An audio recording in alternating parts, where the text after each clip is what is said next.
Dans l'épisode de Plus belle la vie du mardi 9 novembre 2021, Kylian, Tim Russo, donne rendez-vous à Betty, Horia Benabé, au Mistral pour lui faire écouter l'enregistrement de Mousse, Boubacar Cabo. En entendant Vanessa Léandri, Julia Duchossois, la traiter de cause perdue, l'adolescente décide de lui donner une leçon.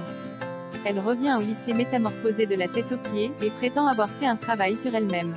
Lors du cours de français, Betty fait une analyse de texte très intéressante, mais son petit jeu ne suffit pas à convaincre la CPE. Mousse et Blanche Marcy tentent de prendre la défense de Betty, mais Léandri est persuadée que Betty joue la comédie et qu'elle finira par repasser dans Jadémon.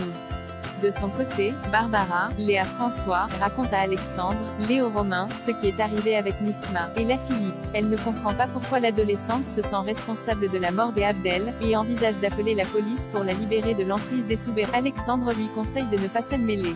En effet, les survivalistes sont armés et une intervention policière pourrait causer un bain de sang. Au même moment, Jérémy, Thomas Mora, tente un rapprochement avec Nisma, qui le repousse.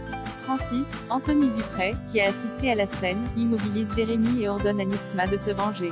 La jeune femme hésite, mais finit par asséner plusieurs coups de poing dans le ventre de Jérémy.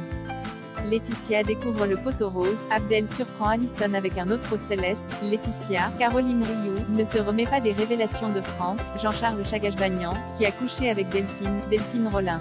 En colère, la femme de ménage n'arrive même plus à feindre l'amitié avec Delphine et prend la défense de Valentin, David Ban, auprès d'elle. Plus tard, Laetitia a une conversation avec Kevin, Théo Bertrand, qui la convainc de dire la vérité à Valentin sur l'aventure de Delphine et Franck.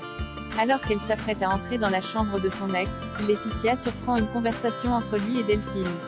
Elle comprend que Valentin n'a jamais eu l'intention d'épouser Delphine, et qu'il a joué la comédie pour tenter de la reconquérir.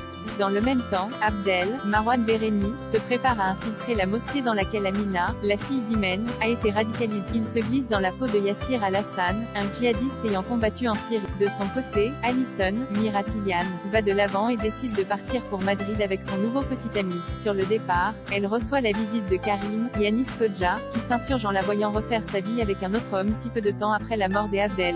Alison lui explique qu'elle essaye simplement d'aller de l'avant, mais Karim ne veut rien entendre.